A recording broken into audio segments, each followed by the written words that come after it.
Referee সরাসরি ক্যামেরার দিকে তাকিয়ে বুক ফাটা কান্নার সাথে বলেন, আমাকে ক্ষমা করে দিন। আমি যা করেছি তার জন্য আমি সারা জীবন নরক যন্ত্রণা ভোগ করব, কিন্তু বিশ্বাস করুন আমি নিরুপায় ছিলাম। আমাকে ওপর থেকে কঠোর নির্দেশ দেওয়া ছিল যেভাবেই হোক স্পেনকে ম্যাচ জেতাতে হবে। আমি শুধু সেই নির্দেশ পালন করেছি মাত্র। রেফারির এই একটি মাত্র বাক্য মুহূর্তের মধ্যে পুরো বিশ্ব মিডিয়ায় দাবানলের মতো ছড়িয়ে পড়ে। সারা বিশ্বের ফুটবল বোদ্ধা থেকে শুরু করে সাধারণ ভক্তরা রীতিমতো স্তব্ধ হয়ে যান। তিনি আরো ভয়ঙ্কর সব গোপন তথ্য ফাঁস করে বলেন, ম্যাচের আগের রাতেই আমার হোটেল রুমে থাকা ল্যান্ডলাইনে একটি গোপন কল আসে। আমি ফোন তুলতেই ফিফার ভেতরের একটি শক্তিশালী সিন্ডিকেট এবং আন্ডারওয়ার্ল্ডের বেটিং মাফিয়াদের এক শীর্ষ কর্মকর্তা আমাকে পরিষ্কার ভাষায় হুমকি দেন। তিনি বলেন, যদি স্পেন এই ম্যাচ না জেতে তবে আমার রেফারিং ক্যারিয়ার চিরতরে শেষ করে দেওয়া হবে। শুধু তাই নয়, তারা আমার স্ত্রী এবং সন্তানদের ঠিকানার কথা হুবহু উল্লেখ করে তাদের জীবনের ওপরও বড়সড় ক্ষতি করার হুমকি দিয়েছিল।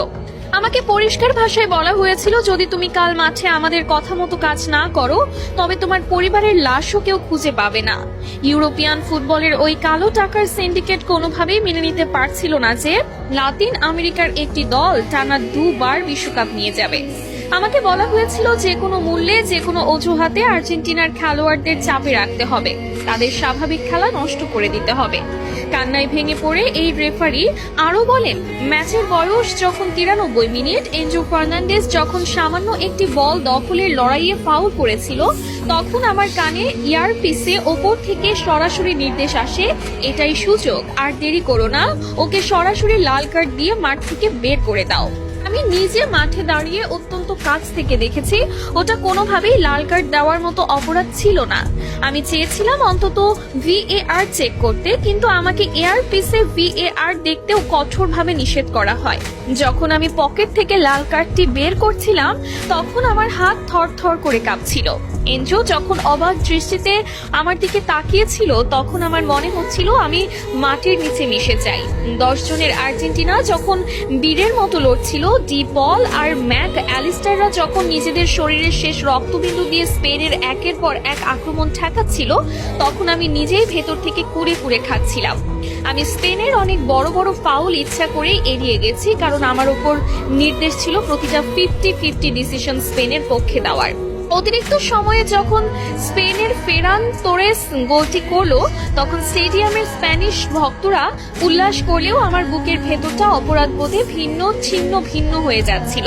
চরম আক্ষেপের সুরে রেফারি আরো বলেন, ম্যাচ শেষে যখন দেখলাম লিওনেল মেসি মাঠের মধ্যে বসে শিশুর মতো কাঁদছে, লিয়ান্ড্রো পারদেস রাগে ফেটে পড়ে হাতাহাতি করছে, এনজো ড্রেসিং রুমে বসে হাহাকার করছে, তখন আমার মনে হচ্ছিল আমি যেন একজন খুনির চেয়েও অধম।